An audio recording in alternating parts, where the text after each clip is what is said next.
Weird. Hang on. And we are live.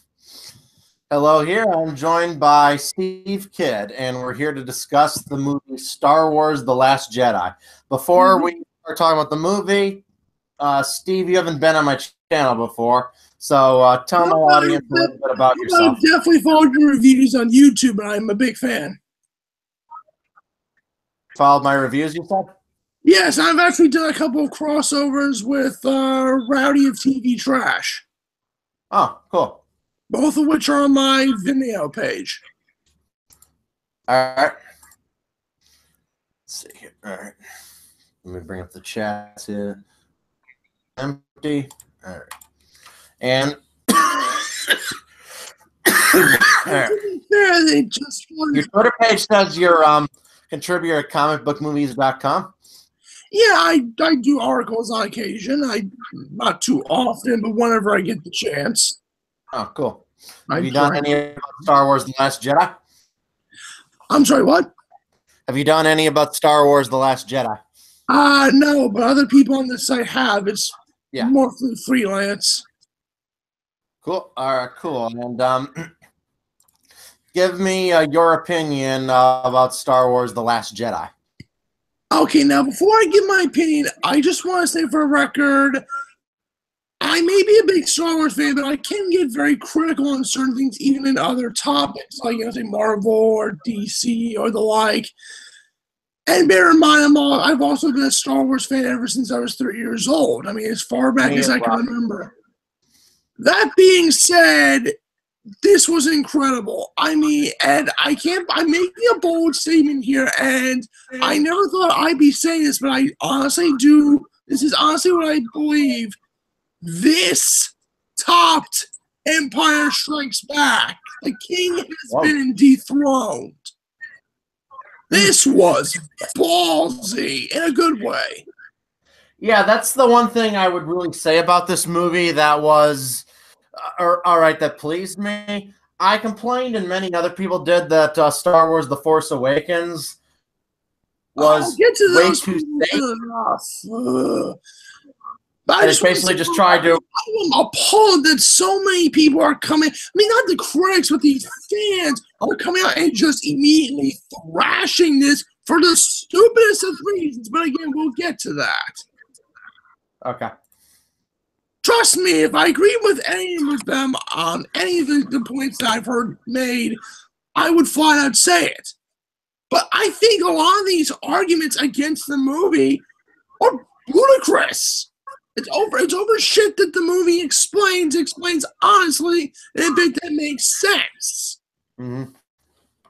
God, it's not. They're treating it like the prequels over again. It's like they're not satisfied.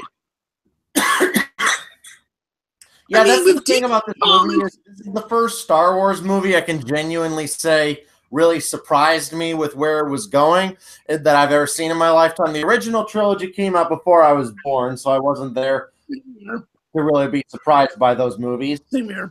Prequels, and Rogue One is included in that because Rogue One is also a prequel. You all know where they're going because they're leading into the direction of the original trilogy. That's kind of the limitations of doing a prequel. All right, where Awakens basically just decided to make itself a remake of Star Wars A New Hope. And I like The Force Awakens. Okay, I have to argue this. That's one of the bits I disagree. Just because there are some similarities doesn't mean it's a remake. There is a lot. There are more than some similarities. The plot structure is almost identical. If they did anything like that, it's a sense. Let me picture it like this. Look how different the prequels were. I mean, just tonally, not just in plot, but tonally. That's one thing I'll say about them that's a huge positive. Okay, the fact that, all right, say what you want about the prequel trilogy having flaws in its story. Oh, there are flaws in those movie stories without any doubt. But at the very least, George Lucas was telling new stories in the Star Wars galaxy. Yes. He didn't make of any of the original trilogy. Whereas with The Force Awakens, they basically, the filmmaker said, you know, the fans seem to love all these things about the original Star Wars. Let's just do that. That's what it felt like to me. To get back into a tone that people were used to. Yeah, the similarities are glaring. I'm not saying they aren't. But even then, like, if you were to look between this, the prequels, and the original trilogy, there is a pattern between all three. It's a chance of the more things change, the more things stay the same. The dark side is very meticulous like that, unfortunately. I'm arguing behind the scenes wise, yes, I understand where you're coming from. Bear in mind, I like J.J. Abrams immensely. I mean, I don't think everything he's made. I thought Star Trek Into Darkness was mostly a complete repeat of Wrath of Khan, but I blame them more on Roberto Orci and Alex Kurtzman. And yeah, I don't know how involved David. Yeah, that's what I think with Star Wars: The Force Awakens. He did the exact same thing. He found like a favorite of the original and remade. Whereas with Star Trek Into Darkness, all right, Wrath of Khan is widely considered the best Star Trek movie, so he essentially remade it. Except I don't know how much. I liked both movies. I didn't dislike either movie, but neither really felt like they were that original movies. Neither really felt like they were going in any radical original directions. Whereas Star Wars: The Last Jedi, like it was, and that's something I. Yeah, I'm sure Abrams is going to have to keep that in mind. Plus, bear in mind, he was producer on this, so I'm sure he's aware. And even then, I'm just gonna say regarding Abrams, I do like how he brings his sense of nostalgia into play, but I understand where people have an issue with it. But regarding the Star Trek thing you mentioned, I don't know how much of Into Darkness' comparisons were his fault. That hasn't really been made clear. Considering Orci and Kurtzman's track record, I'm more likely to blame them. I mean, if you look at their work together, not the best. I mean, they did the early two Transformer stuff and other things. It's kind of spotty. And bear in mind, Orci was originally supposed to direct Star Trek Beyond, and was going to involve even more time travel. He wanted to crowbar William Shatner in there as the original Kirk. It was going to be ridiculous. I'm glad he got fired. Yeah. And again, Abrams wasn't even involved with Beyond, really, or at least with any of those calls.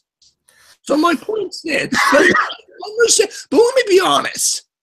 Compared between him, Michael Bay, and what's the other guy that the fanboys love demonizing, Snyder, I would take Abrams in a heartbeat. He is probably, relatively speaking, the strongest of the three directors and has the best track record comparatively. Well, yeah, compared to Michael Bay, like a retarded 5-year-old could produce a better movie than Michael Bay could. Yeah, I mean, I think Bay at least has some respect for Transformers. I think he just likes boys more than he does anything. No. Bay has no respect for Transformers. I'm not saying those movies are good. My only point with that is this. Why else would he ask Peter Cullen to come back for the first time?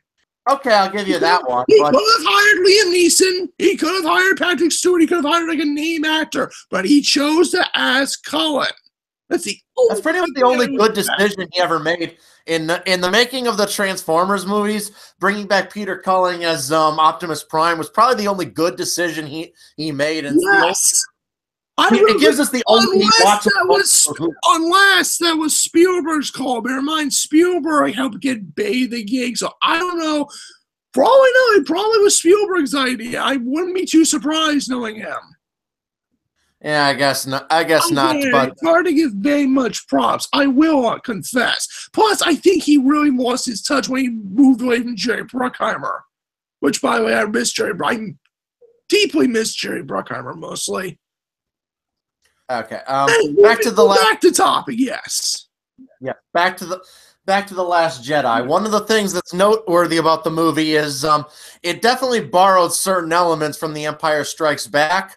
All right, well, but it didn't feel like it was remaking The Empire Strikes Back or rehashing it beat for beat the way The Force Awakens felt like it was rehashing it. Yeah, I agree. I think that may have been Kathleen Kennedy and Lawrence Kasdan's call because they listened to that criticism from Force Awakens and they didn't want to repeat it. Yeah. I guarantee you, J.J. Abrams and Chris Terrio will not make that mistake again with Episode 9, wherever it's going. Plus, Abrams has gone on record saying he hates Return of the Jedi, so he's absolutely not going to. Well, I definitely hope so. And episode 9 definitely is things to go. But since this is a spoiler discussion, let's Oh go with the revelations. All right. One thing about this movie that kind of a little bit rubbed me the wrong way was the fan speculation on the origin of Snoke, this new supreme leader. All right. He appears and he clearly has immense powers, immense abilities. He's been spying on the Star Wars universe. He says, I watched the old Empire rise and fall. Yeah, he's ancient, obviously. Right. Yet this movie kills him off, but without ever explaining who the fuck he was. My theory, by the way, I don't think that's the last we've seen of him. He could all. Plus, because before this came out, right after Abrams got the episode 9 gig away from Colin Trevorrow, he stated that episode 9 was going to have a big revelation about Snoke. So why would they say that if he was going to get killed off in this? I think he's going to come back. Well, Kylo's leadership around, he really. I guess Darth Maul was a rabid dog. Maul came back despite being cut in half. Yeah, and look how much good stuff we got with Maul. With Darth Maul. That was an idea that sounded bad and they made it awesome. Yeah. Well, I guess in the Star Wars galaxy, being sliced in half is it's like a paper cut. I think he may have prepared for something. I don't think he's that gullible, overconfident. Yes, but even in the old, if you remember the old continuity, even Palpatine kind of sort of prepared for shit like this, even though that's not canon anymore. Well, yeah. Speaking of the old continuity regarding Snoke, I don't think he's Darth Plagueis. That's too because of one stupid book cover of a book that's not canon anymore. Mm-hmm. That's coincidence. He's not Plagueis. That'd be too obvious. Right? Who knows if we'll ever hear anything about him again after them killing him off? Explain it in a side book. But they'll probably write a book. Phasma and a few other people. They've been doing it to fill the gap up between the 30-year gap anyway, so who knows? Plus, we don't even know, because the books have made, I haven't read the books, from what I've heard, though, they explained that First Order was founded even before Snoke, like Snoke apparently took leadership later on.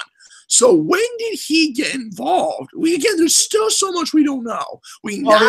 However, 30-year time gap between the two trilogies, so who knows? They'll probably do like dozens of spin-off movies filling in that gap in the future, like movies like Rogue One. Or maybe that's what Rian Johnson's new trilogy is going to be. I hope not. I'm really hoping that Rian Johnson's new trilogy is an adaptation of the Knights of the Old Republic saga. I hope it goes back 1,000 years. If he does do an Old Republic thing, he said recently it's not Knights of the Old Republic. However, he didn't say specifically it's not, may not be set in the Old Republic. He could still do that. I think he's listening, but it obviously won't be exactly the same as that, but I think it should take heavy inspiration. Plus, BioWare can't be arsed to do it anymore. Old Republic games because EA is fucking them in the ass. But that's fucking Star Wars games in the ass. By the way, is my audio coming in good? I'm just keeping it on the little green bar.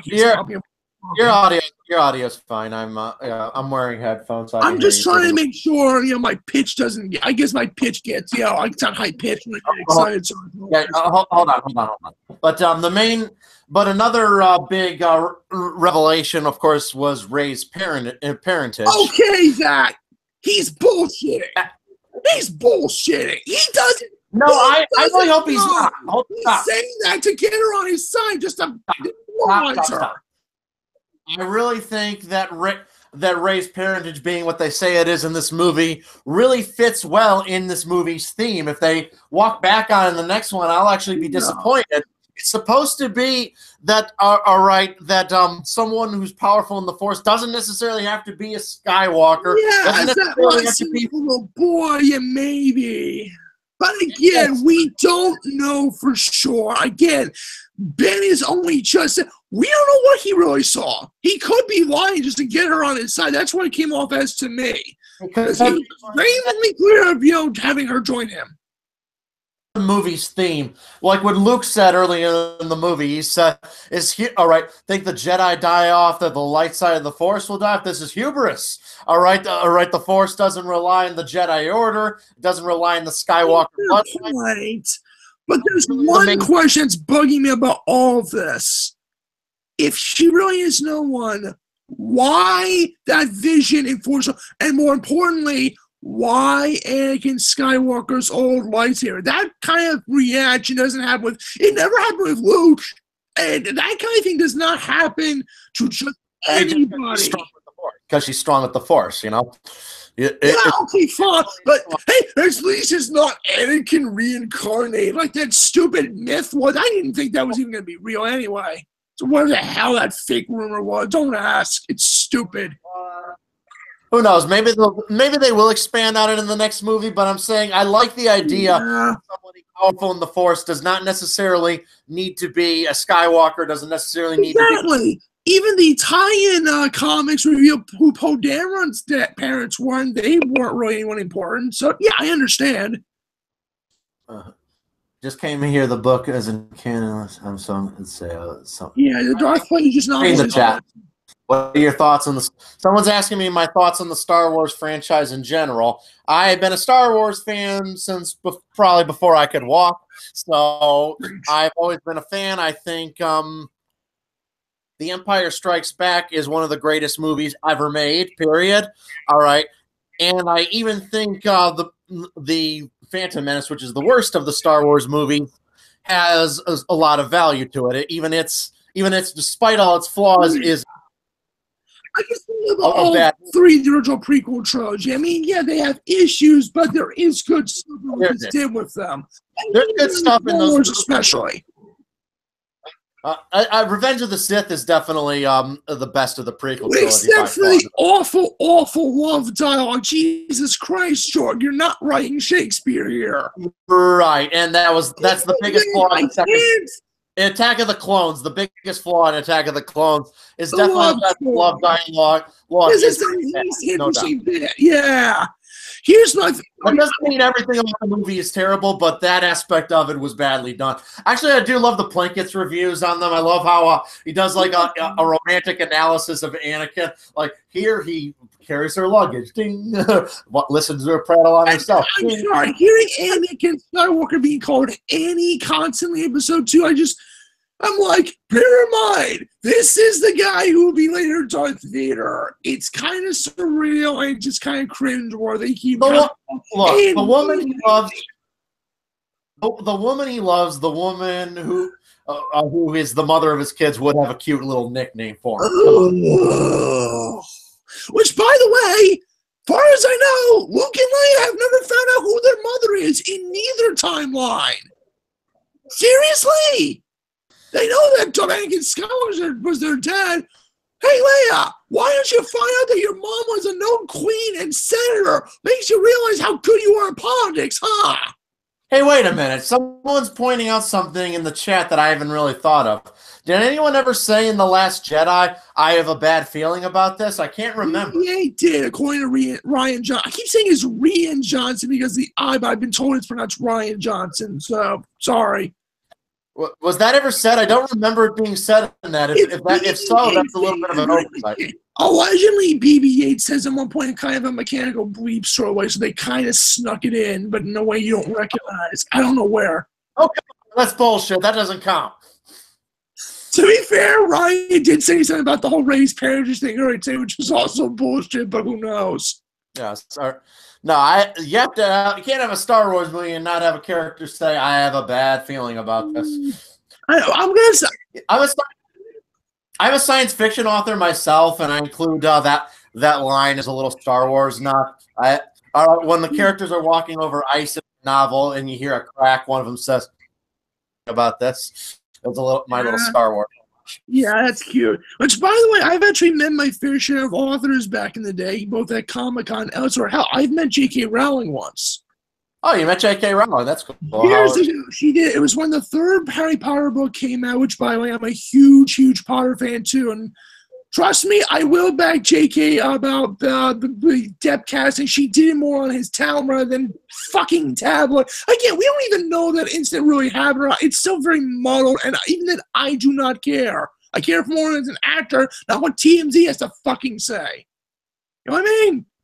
That's my opinion. But anyway, yeah, she came to one of my local bookstores in town for when the third book came out, and she signed my copy. She really is as nice in person as you'd see her in interviews and whatnot. She's very humble.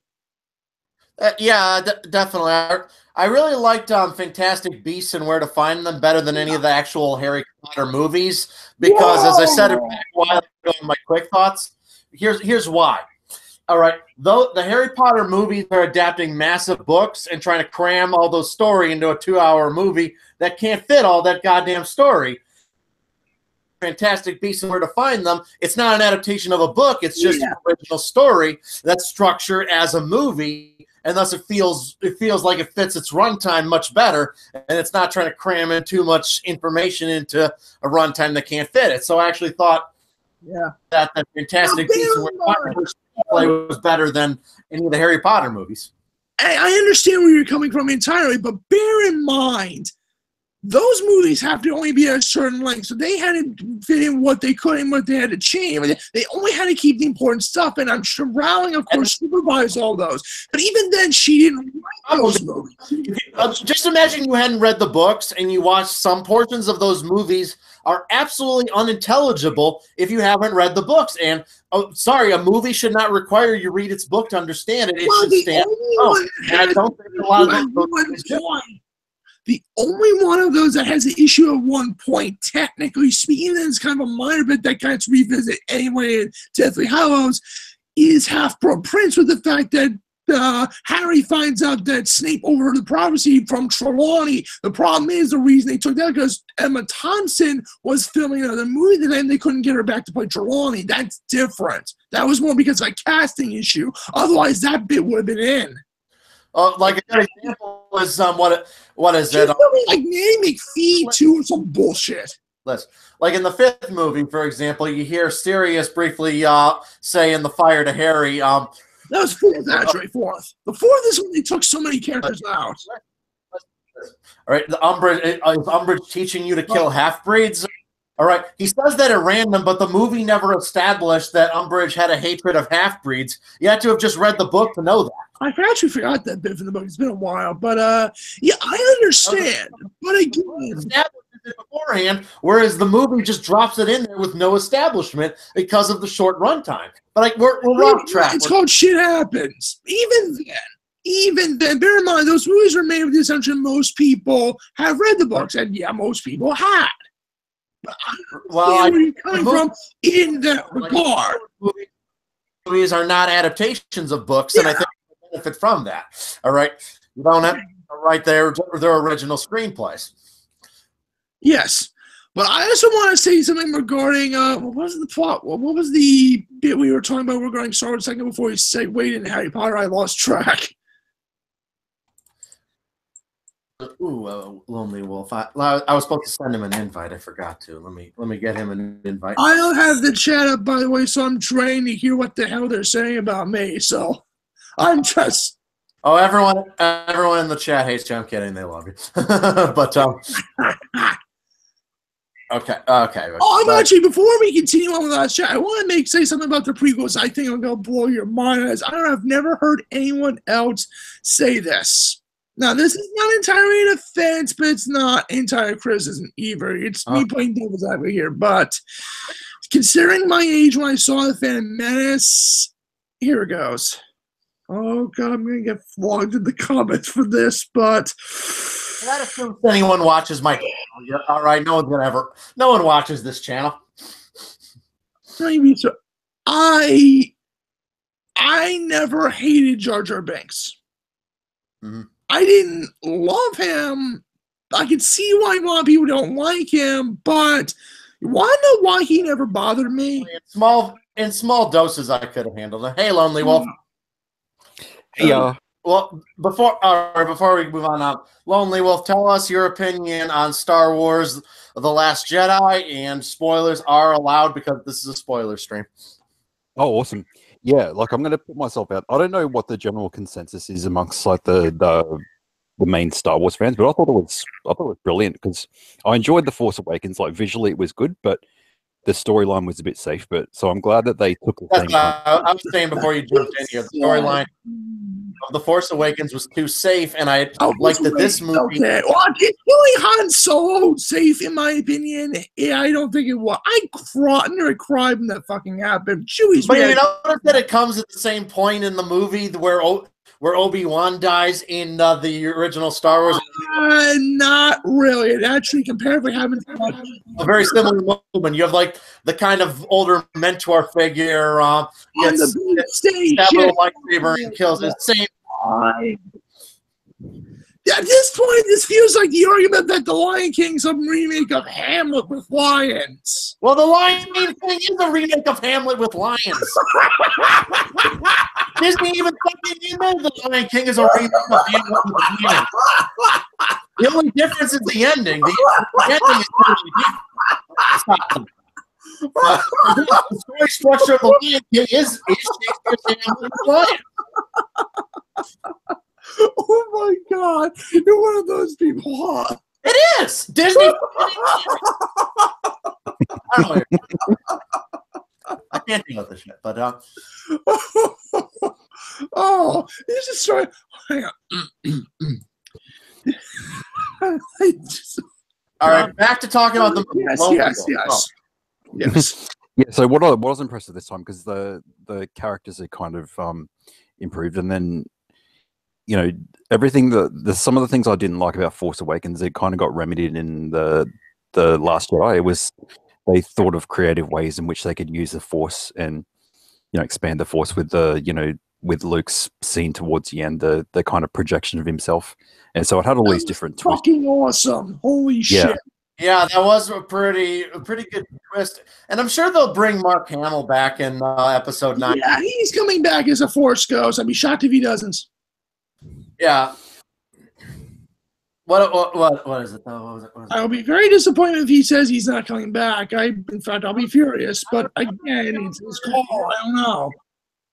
They don't seem to deal at all with the whole Carrie Fisher situation because she's still kicking at the end of this movie, and it's been a year since her death almost, and I figured in that time they would have pulled some kind of digital trickery, to try to kill her off. People complain about the Tarkin CG. Never did that. I mean, she's. They pretty much just released this movie as was planned, even if she was still alive. Pretty much. It's like Heath Ledger. They're just going to say, she something happened to her in the last couple of years. Nothing important though. Just I mean, they couldn't have planned for Carrie Fisher's death. It was something they could not have planned for when they made it. But they've had a year since that moment, and they seem to.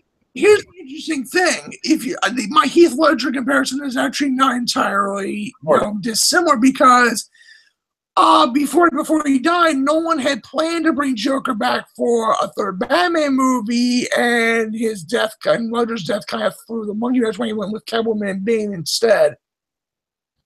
Now, rumor has it, some people have mentioned that the Scarecrow's appearance in Dark Knight Rises was basically him substituting for Joker, but I don't know. There's no real proof of that.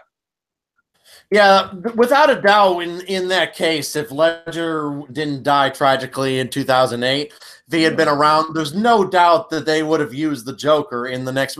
Probably the Dark Knight Rises would be a radically different movie had Heath Ledger survived. Here's my theory, though. You're going to call me nuts. I think Joker was originally meant as a patsy. We had been kind of set as an ace in the hole from the League of Shadows. They just didn't count on Joker being a wild card. There's no indication of that in the movie. There's no indication of Joker in any connection with the League of Shadows. He's just kind of a... none that I think no one may have had an explanation, but they gave it to Bane. And I really wouldn't like that. The Joker is not supposed to be connected to any shadow organizations. He's just a fucking psychopath who kills people. Fair point. It's kind of a dumb idea anyway. portray the character. It would remove the whole chaotic element of the Joker. The Joker is meant to be just chaos. He doesn't work for yeah, of course. Okay, fine. Yeah, crazy lunatic murderer. yeah, of course. But I should also say, Wolf, your opinion of the revelation of Rey's origins. Yeah, I don't think it actually didn't really matter to me because she's already been kind of established as a good, because I think The Force Awakens established her as a good kind of character anyway. So I wasn't really interested in what her parentage was.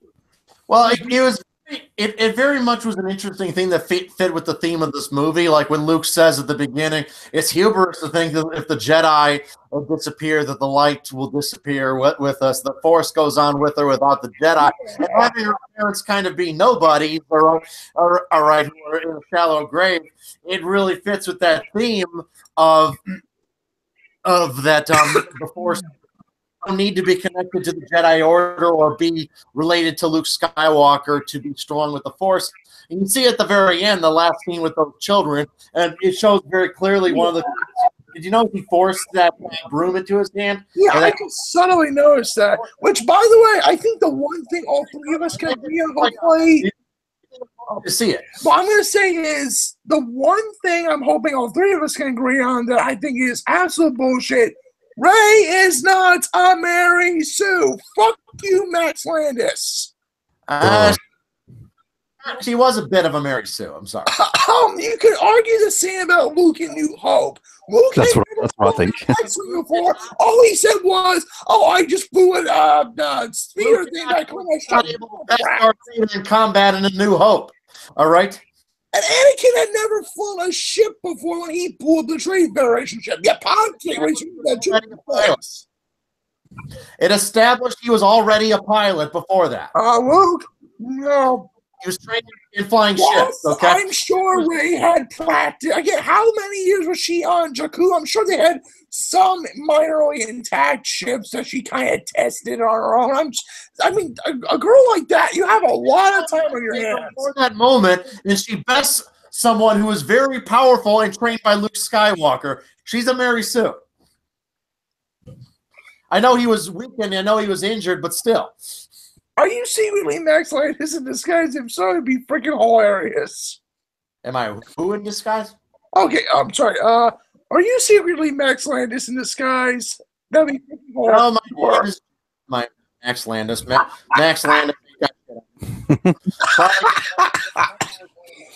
Yeah. No, just yes, I mean, people think as long as you don't go like full kind of. I always call it the Mankesian, like the it's kind of like the male version of Sarkeesian type thing. I'll just say, you know, you think male version of a Mary Sarkeesian. She's sexist to her own gender in reverse. Is there any perfect character that will define?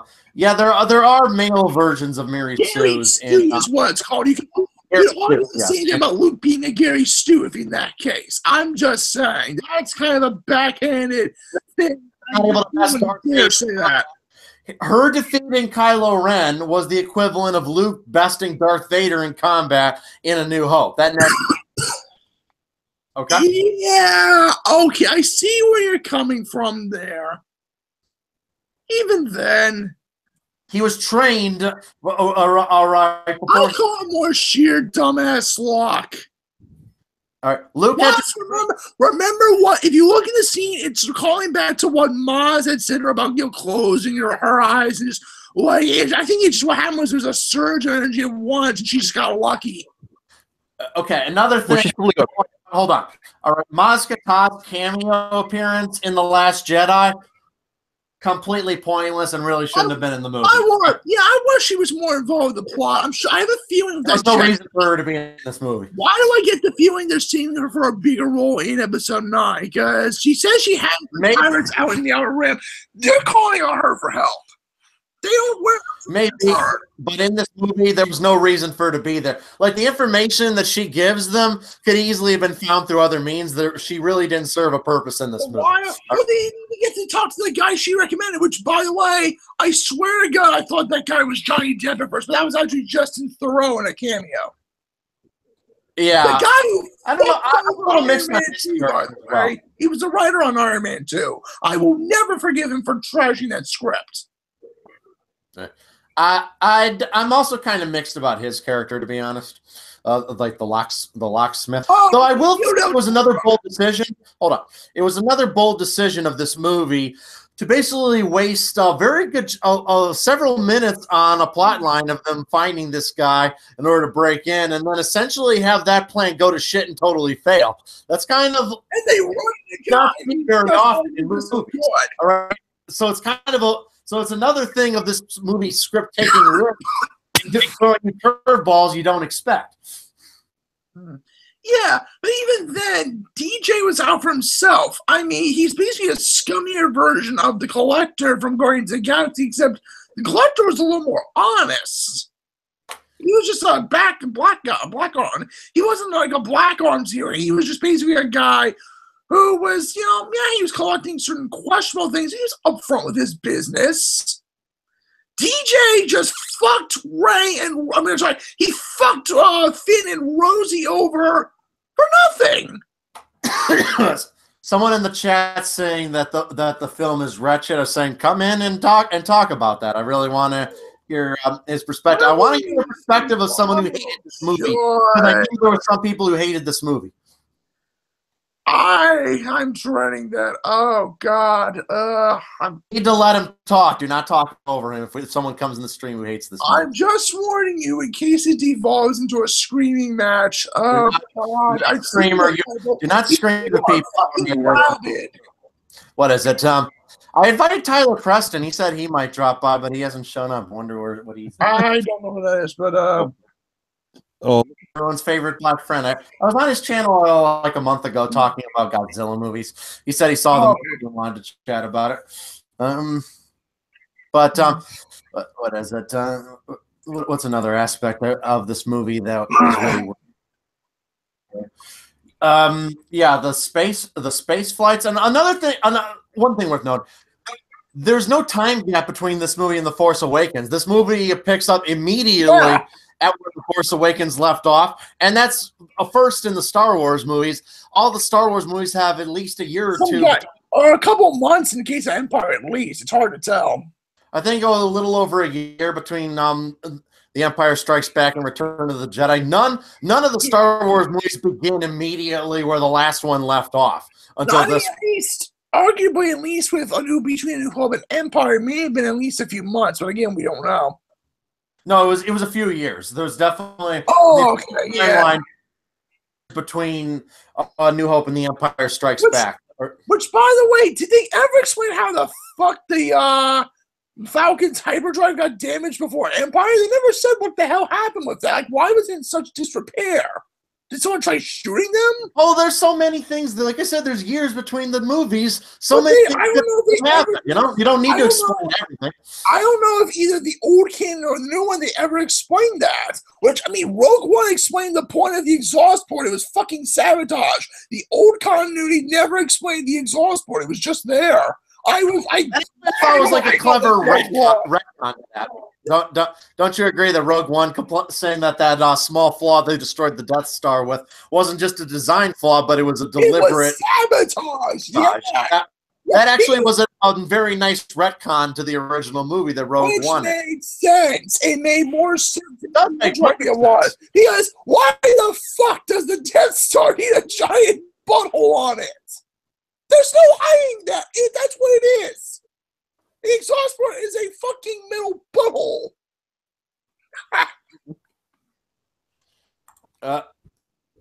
Well, I mean, it would need an exhaust port because that thing contains massive amounts of power. Wouldn't that power need to come out?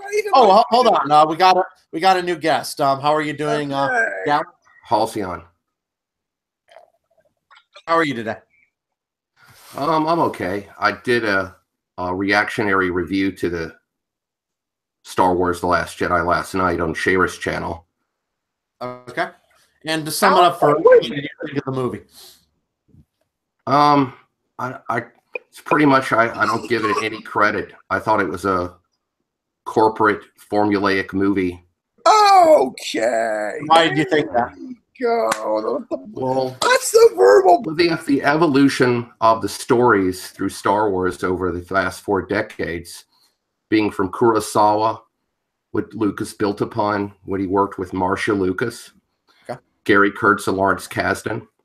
It has a lot of foundations in Joseph Campbell's and the monomyth structure, as was the 8th act of a 9-act play. You still have to look at the film for what it is in that, but also in that structure, which Kathleen Kennedy said it would be. But they contradicted themselves when Rian Johnson went off, even against some of the books and some of the things they stated that they wanted to intend to do. And they've even stated that they decided to make changes. But it doesn't really fit because they really want to put out a lot more products with Disney.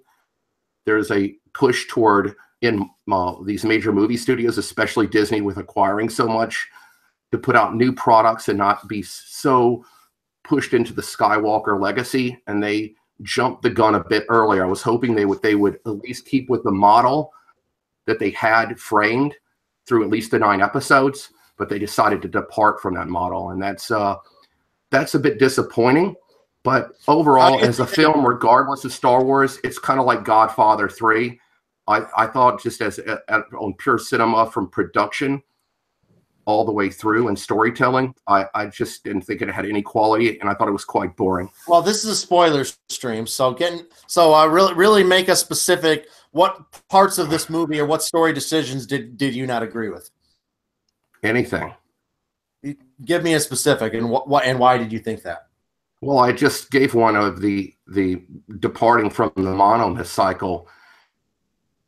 Right. But how's what scene or what's the you got to give some specifics. What you didn't know what the monomyth cycle is? I explain. Yes.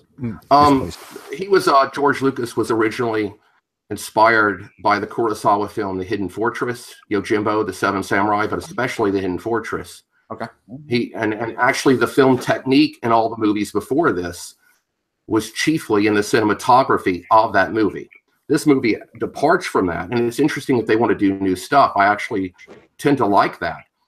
But it's a lot like Pirates of the Caribbean or some of the Transformers movies, that it's boom, boom, boom, and more comedy based. So, which they said they wanted to try other things that depart from their structure. I don't think you can really compare this to Transformers, though. In terms, yes, there's not anything like what you saw in Michael Bay's Transformers. God, no! Are you kidding? A storytelling? No, you can't. Okay, allow me to calmly interject.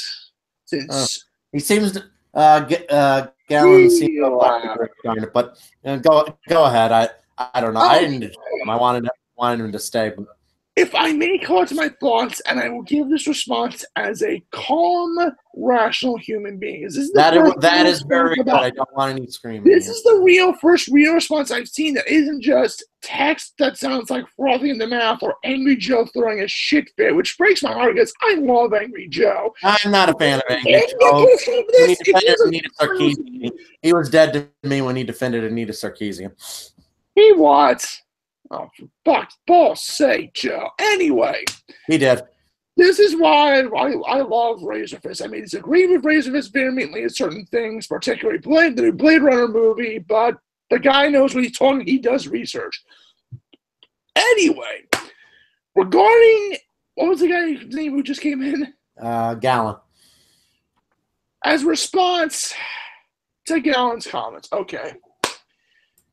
He seems to primarily have hated this movie because on a more philosophical level, just because it's not the exact same philosophy that the original trilogy had. This is a common problem I've been seeing, even not just with this, anything that has happened. This dates as far back to the prequels and the 97 re-releases. This is nothing new. This is a bunch of fans I've been seeing who have been mostly doing nothing but holding the original trilogy as sacred cows. Yes, they are great movies. I don't even think Return of the Jedi is that good of a movie. Yeah, I understand Jedi is the weakest of the three. I agree there. Aside from Day of Redemption, which is fucking applause-worthy. But they are not meant to be the end-all, be-all. Exactly. I agree with you there 100%. It really did. Why that I made a tweet last night, me saying, me just verbally flipping off these people like that, and I stand by it. And I'm saying in a more calmer stance now, but even that, I stand by what I said last night. These people are fucking crazy. It's like they're never satisfied about anything because I understand. Look, there are still plenty of filmmakers like Tarantino who do use older styles of filmmaking or even like shooting just on film instead of digital. I don't mind that. But not everything about newer cinema is bad. I agree. And what he's saying, what I think a lot of these people are coming out of the woodwork saying this sucks. Why do I get the feeling this is a reaction to the Fox acquisition? Because everyone was all excited for this, and then a day after the Fox acquisition, or immediately after, like right when the Thursday preview showing, people just came out on Twitter screaming, "Why do I think this is an indirect response to something otherwise completely unrelated?" That's what it comes up as to me. But even if it's not, I think a lot of these complaints are very unfounded, are just them wanting to be handheld and just, particularly the complaints against Luke's depiction of this. How is it a betrayal of his character? I think it's all, but hold on. Guy we saw 30 years ago. In terms of like trying to be just be old fashioned, Yoda appears in this movie as a Force ghost. That was a great cameo, by the way. Why the fuck did they use a puppet instead of a computer animated Yoda? It's meant to be a throwback for the puppet we saw in Empire. Not as well, because when we first see it during the scene with the glow on it, it may look very rough. I agree, but it looked rough. And here's the thing, though, like the Attack of the Clones gave us a pretty decent computer animated Yoda. They've been wanting to make more use of practical effects in these because some people complain about how with all the advancements in CGI over the 15 years since Attack of the Clones. Yeah, all right, they can only make him look much better. Instead, they take a big step backwards. That kind of they're scared of having complaints that Attack of the Clones are going to set that where you had actors literally talking to a fucking green or blue wall. Come on, the scene where some of the acting come off as bad at times. Oh, look, the scene where Yoda fights. All right, I remember when I first saw that. I was like, I will agree with that. That was pretty badass. I was like, holy shit, that's awesome. I understand. I agree with that. I guess they wanted to do something a little different. I appreciate them trying to do something a little different with the effect with Yoda. Which is fine, as they originally used a puppet for Yoda, Empire, and Jedi. People forget. Well, they had to back then. They don't have to today. They even had a puppet in Phantom Menace. It was only with the Blu-ray they edited out to be the CG Yoda. But I mean, even in the Phantom Menace, that was 1999. This is 2017. CG's gotten better since 1999. Okay, and ignoring the complaint on Yoda, I was trying to make a point about Luke, actually. My point I'm trying to make is people are calling it betrayal about the way he was portrayed during the movie and then bitching about the flash that we got him by contemplating killing Ben. Here's the thing. For his arc throughout all this, it makes sense. He needed a reason to go and hide out of shame. And this made perfect sense. That he got scared. He was trying to prevent another Vader from happening, and in his efforts, he accidentally caused it, and makes it even worse. It made sense that he went out hiding out of pure shame. It was like a "what the hell have I done" moment. I can't do this. I don't want anyone knowing about this. I'm fucking leaving. That's why he isolated himself. Yes, that is not a betrayal of his character. No, it's not at all. All right. This is 30 years. Hold on, stop. All right. This is the character 30 years after the original trilogy. He would be a very different man with all the things he's experienced in that long time between these two trilogies. All right. So those expecting him to come back as the exact same character, I really think, they don't understand that's what all the fans want. And I thought that was a very unrealistic. I'm shocked people even thought that was going to happen in this beforehand. Right. Are you kidding me? Of course not. They were saying he went into hiding and hid the map to his spot for a reason. He didn't want to be found by anyone. He wanted to be alone. It made sense. Yeah, but here's the thing. He was tired. Ryan in the chat says they're probably gonna hold on. That they're having a CGI Leia in the next movie. They've already Disney's already confirmed that they're not going to do that. Yeah, unless they beef up the effects on it. No, absolutely not. Where they can, hold on. We're not at the point where we can do photorealistic digital humans yet. We're even in a decade, maybe in a decade, but not now. We're not there yet. Although if Bowenge was anything to indicate, Cameron's trying at least, because I gotta be honest, that I got that preview with my showing at IMAX 3D last night. That was fucking incredible. I almost didn't realize for a sec that looked like motion capture. Because I didn't know if Cameron Rodriguez were going to use that, because Cameron said back before he got sequel crazy, the Avatar stuff, that he was going to do Battle Angel next, and he said the motion capture technology he was doing with Avatar was the prototype what he was going to do with the Alita character. It was going to be like a whole motion capture photorealistic character.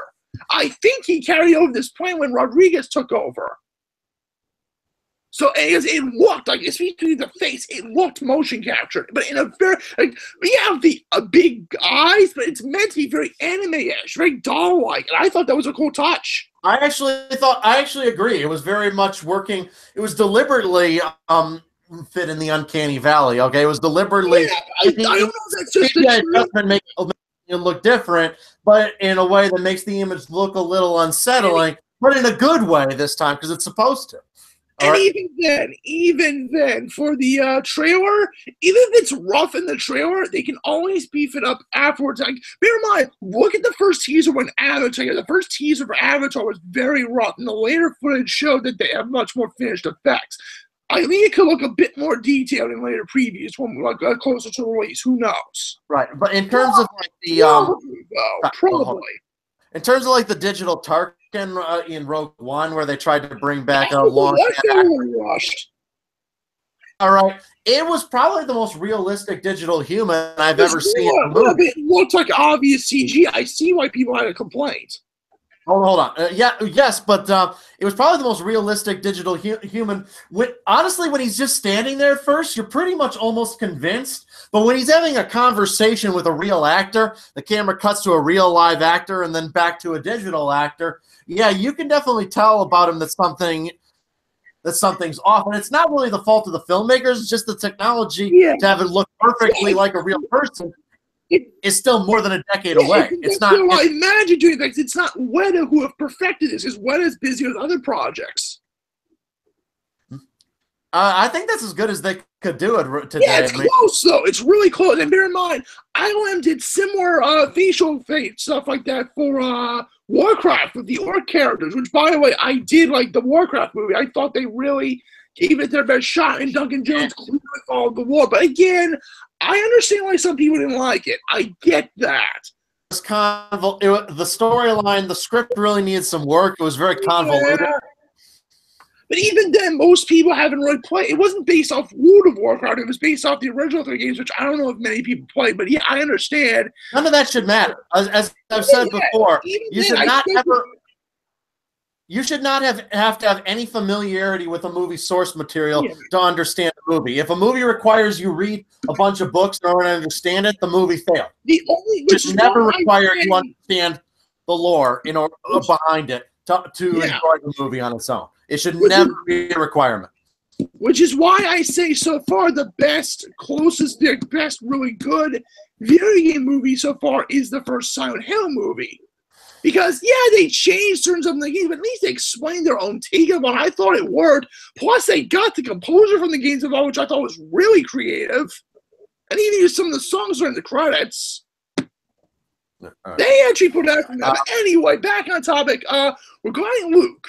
Yeah, my bottom line is this bullshit comment that he was how was it a betrayal? It doesn't make any sense, and that's just the tip of the iceberg of these comments.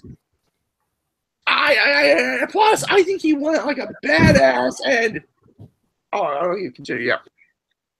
Yeah, because what I saw it was, and the same thing with Leia as well. Like she'd become quite hardened and more realistic and more pragmatic, and I was impressed. Like the acting was brilliant for both of them because it was good to see Leia kind of have she was kind of taking a role as the general, whereas in Force Awakens she was just kind of like, oh, hey, hon, you know. Yeah, but she definitely.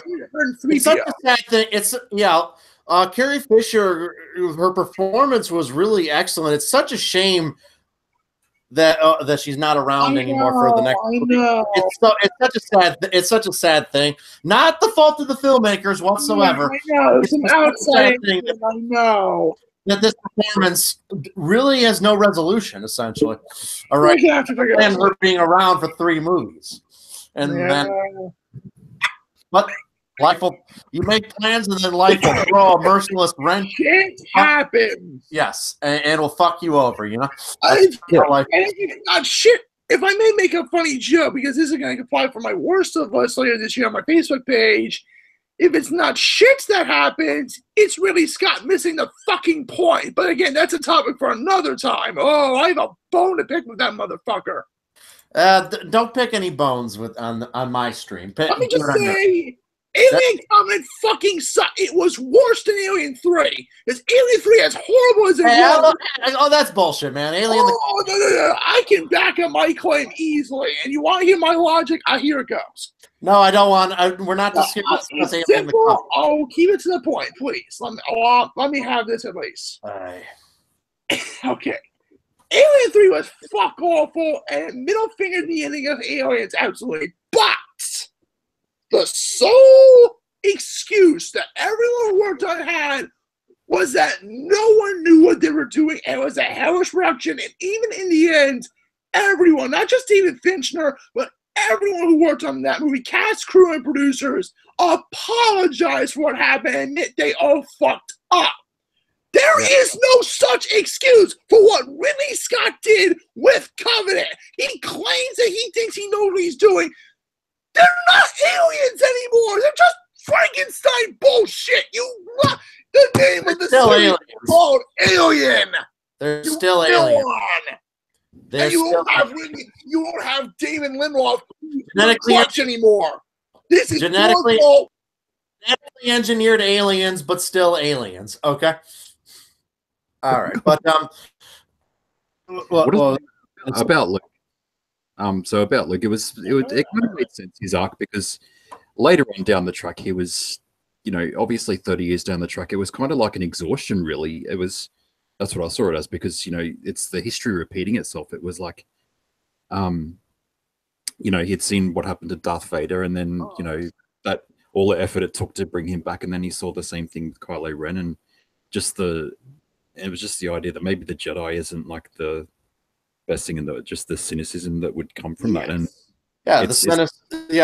old age cynicism. Yes, when you whereas the original trilogy, Luke, he's a young, idealistic man. Whereas this Luke is someone who's been beat up by years of things, like with the death of Carrie Fisher. You plan on things going one way, you make your dreams, all right, and then life throws a horrible wrench in you and fucks. Yes. So almost you could say the fictional arc of Luke Skywalker could mirror the real life loss of Carrie Fisher for these filmmakers, almost in that kind of arc. All right, they planned things one way, they had all things mapped out, and then exactly the life's like, fuck you, we got other plans, we're gonna shit on your parade. Yes, even then, there's one fact regarding this whole situation we still don't know. We don't know anything else with Ben outside of this. Again, there's still a whole lot of fog with a lot of this information. We don't know what Snoke exactly told him before all this. We don't know what happened. We still don't know a whole lot of things. Yeah, it'll still leave some questions unanswered, which will presumably be answered in episode 9. They need to continue making more books to expand on this. If they're going to keep doing that, they need to start getting more out before the episode 9. They need to fill in the blanks. Otherwise, there's still not much we don't know. At least did we ever with Ben and Snoke, baby? Hold on. did we ever really like know, for example, before like when you just saw the original Star Wars, before it got retitled A New Hope, before anyone knew it, nobody really knew the backstory then of Vader or the Emperor then, right, before that got filled in later, and yet people were still able to enjoy these movies. So is it really necessary? Or in The Dark Knight is a great, The Dark Knight's my all-time favorite movie. We know nothing about the Joker's backstory in that movie. It deliberately leaves it vague. All right, Joker doesn't have a backstory. He's making the point. It keeps giving his origin over and over again, and it keeps being changing. So basically, to say we don't know this guy's origin, and we don't really have to know. He's just a force of evil and chaos in the world. Often, you don't know where these things come from, but they're there. They exist. Yes. Which, by the way, you keep muting me. Yeah, because I keep trying to make a point, and you keep. Sorry, I apologize for that. You could have just said, "Let me continue." I would have understood. Well, I really wanted to finish that point, and you were kind of interrupting me. So my fault. It's kind of a bad habit. I'm sorry. I just wanted to. I really wanted to finish that point. I agree. So. Yeah, fair point. I understand. Yeah, who knows? Yeah, well, I'm sure that maybe they'll spend another decade of books. There's another decade of books, but they might do a Rogue One type thing in like 20 years when this new trilogy is the thing that kids grew up with. All right, and everyone has nostalgia for the current trilogy. They might do spin off movies on the backstory here. You know.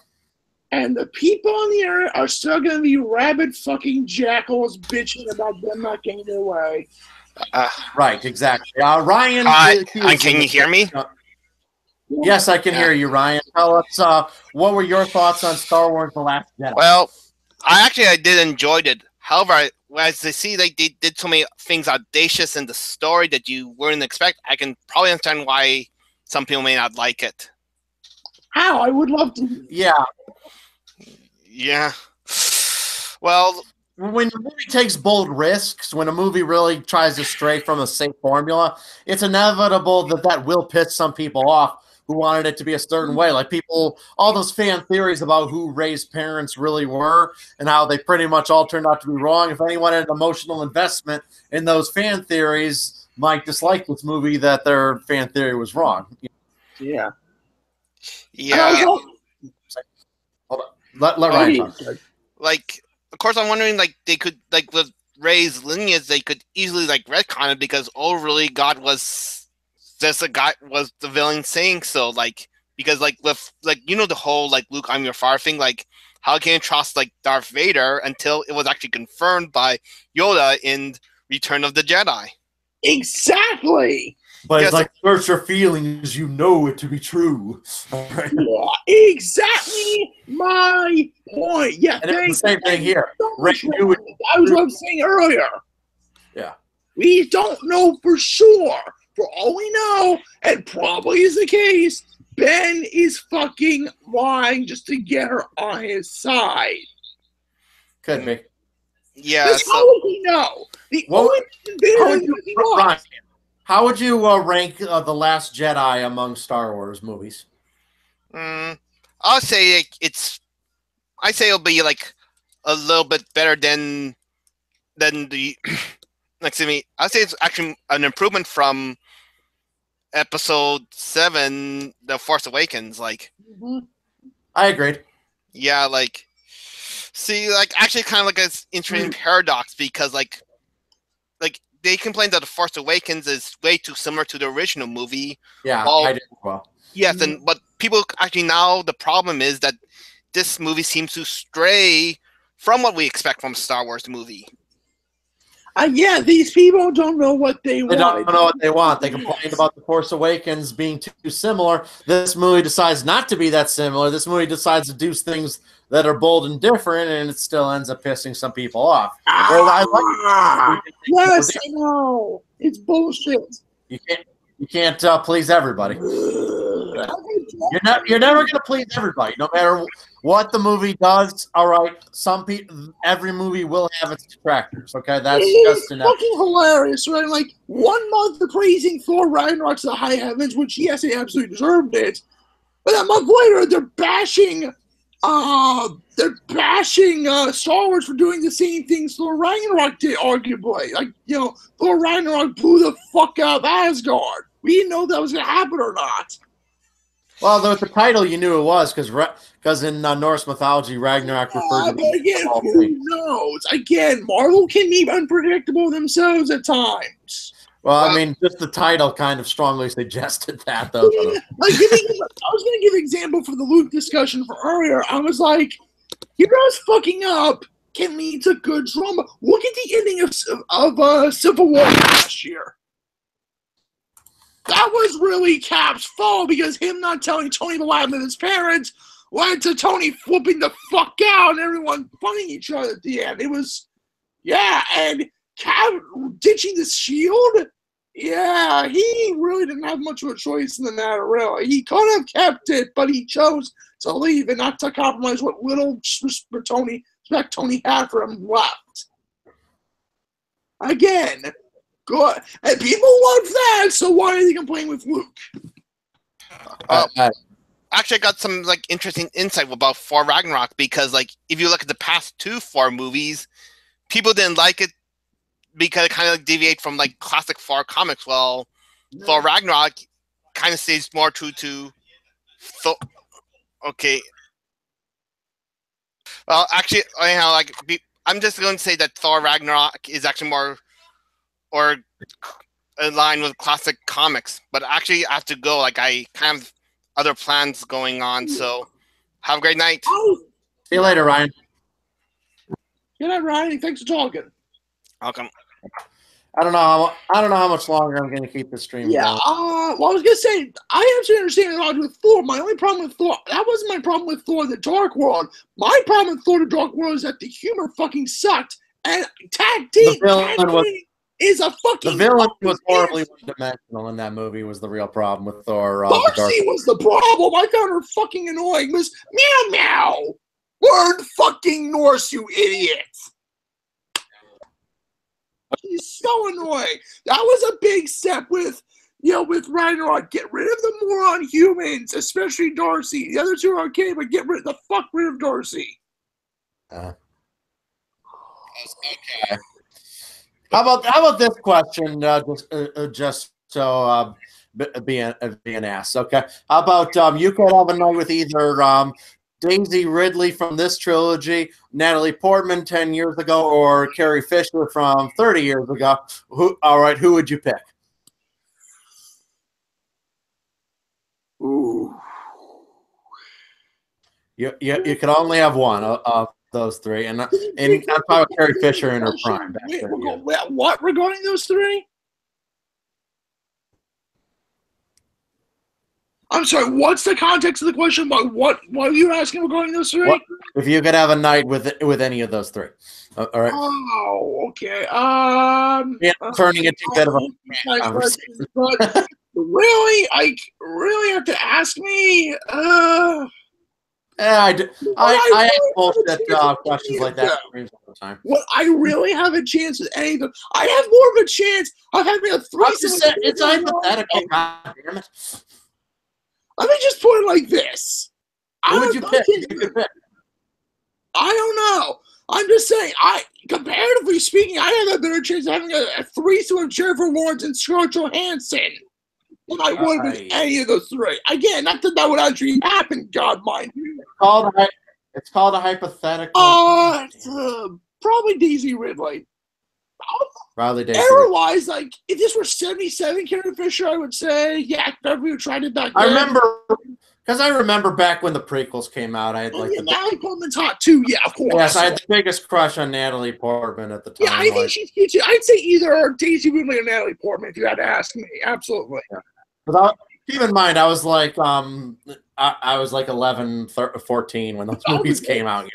You know how you are at that age. Yeah, Natalie Portman's still attractive. They had a trade. Still hot. She's well into her 30s, and she's still. Still hot. One of the previews I got last night was for her new movie Annihilation, which is from the guy who did Ex Machina and Dread. Oh wow, those were great movies. Yeah, which that apparently the reason only now putting another trailer out for is that there's a reason why there was such a gap between that trailer and this. It wasn't just timing. They've been having issues on that regarding, like, apparently the test screening on it didn't go well. I'm hearing they're trying instead of the US are going to put it in theaters, but overseas is going right to Netflix. I think for US, like the following month, they'll get right to Netflix. It's kind of weird. I have a feeling it's going to flop with all this, what's going on, what I'm hearing. Oh, who knows? But I'm saying the guy behind them has made some great movies. Yeah, Garland is a fantastic. I have read his Halo script, the one that Ex Machina was a masterpiece. Ex Machina was still amazing. haven't seen it, but I've heard it's great. I've seen Dredd. You still haven't. It's one of the best sci-fi movies of this decade. Okay, note to self, put it on. I'll put it on my round queue. But not only was Dredd good, I have read his unused Halo script, the one that Peter Jackson was going to use before that project fell under, the one that he and Neil Blomkamp were going to use. It was fantastic. And it got canceled. Whereas how many? It was budget concerns. I mean, a high-budget Halo movie, yeah, it was getting very over budget. It had 2 studios funding it. How many shitty video game movies have we got? I mean, Uwe Boll has made how many movies? My God, movies bad. Uwe Boll had a reason why he was making those. He was a con artist. Yes. He was Max Bialystock stalking people, if you get my reference. Yeah, yes. Really? The whole tax loophole was him scamming people just like Max Bialystock was with Spring Trailer. He was making more money off of flops than anything, and he knew it. He didn't give a shit about Far Cry or Blood Rain or House of the Dead. He didn't care. He just wanted money. Just from failures, he was deliberately making them bad. He didn't give a shit. And it's only when he couldn't get, and when they got rid of the tax loophole and he failed on Kickstarter, that he finally threw in the towel. Because Germans were just like a country. Why something was bullshit. Fuck you. I would never do a Kickstarter. What Avengers is it real? My God, is that funny? I saw that last. He went out like the raging asshole he was.